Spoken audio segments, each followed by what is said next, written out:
নমস্কার দর্শক বন্ধুরা, আজকে দেখানো হচ্ছে কিভাবে পোনা মাছের বাটি চচ্চড়ি তৈরি করতে হয়। পোনা মাছের বাটি চচ্চড়ির জন্য প্রয়োজন ভাজা পোনা মাছ, তারপর লাগবে দই, তারপর পোস্ত পেস্ট, তারপরে লাগবে সর্ষে এবং কাঁচা লঙ্কার পেস্ট, নুন স্বাদ মতন, তারপরে হলুদ আর সর্ষের তেল। দেখুন দর্শক বন্ধুরা, এবারে আমরা এই ভাজা পোনা মাছটা মাখবো। প্রথমেই যাবে সর্ষে এবং কাঁচা লঙ্কার পেস্ট, চলে গেল।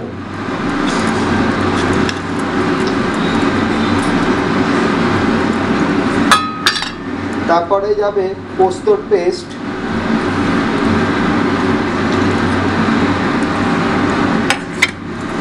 তারপরে যাচ্ছে দই,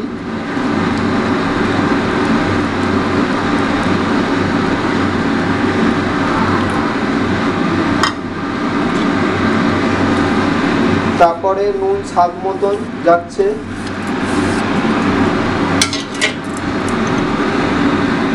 তারপরে সর্ষের তেল,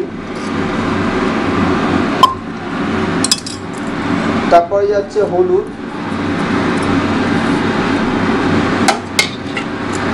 দিয়ে এবারে জিনিসটাকে ভালো করে মাখতে হবে।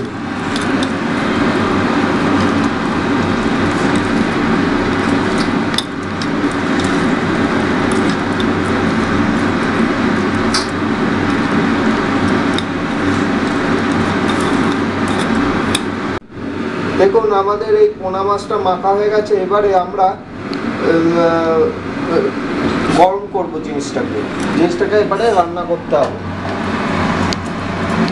দেখুন জিনিসটাকে এবারে গ্যাসের ওভেনের মধ্যে দিয়ে এবারে একটা ঢাকনির মধ্যে আটকিয়ে দেওয়া হয়েছে।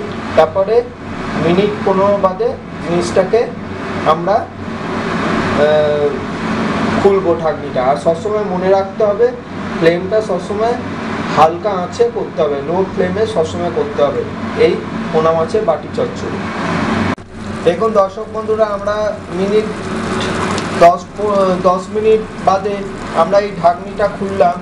তা এবারে এই জিনিসটাই ভেতরে জিনিসটা ফুটতে শুরু করে দিয়েছে। আমাদের এই পোনা মাছের বাটি চচ্চড়ি প্রায় তৈরি। এবারে আমাদের এই পোনা মাছের বাটি চচ্চড়ি তৈরি হয়ে গেছে। যদি আমার ভিডিও ভালো লেগে থাকে তাহলে প্লিজ আমার চ্যানেলে সাবস্ক্রাইব করুন, লাইক, শেয়ার এবং কমেন্ট করুন। ধন্যবাদ।